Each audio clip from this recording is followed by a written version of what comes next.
Ayan, dalawa. Open land din siya. Pero halos bulaklak at isang diretso na pader ang ipinapakita ko dito. At na dito, puro mga nakamusileyo.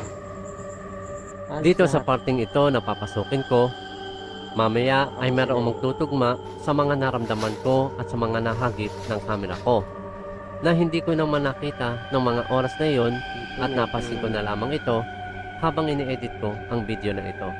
Medyo creepy dito ah. Mayroong dadaanan mo dito oh. May naririnig akong ano ng tubig.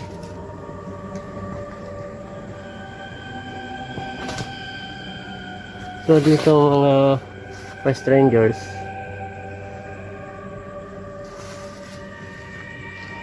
parang dulo na to.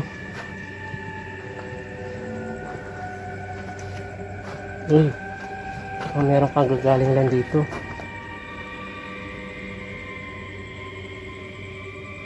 Meron siyang ano, yan, pinalayan pagkain tsaka bulaklak. Dito open lang to. Tapos ayun, masila yun na may taas, pero dulo na wala na. Tapos dito ayan lang, balik na ako. Makikita ninyo na tila nagmamadali akong makaalis dito dahil nakaramdam ako dito ng konting kilabot na umabot sa likod ng aking batok.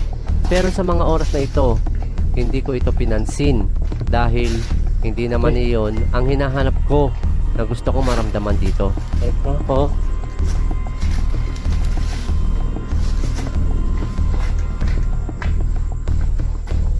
Saan na yun sila?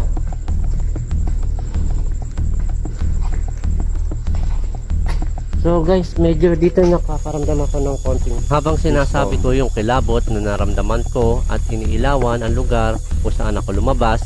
Paglabas ko dun, eto ang nakita ko.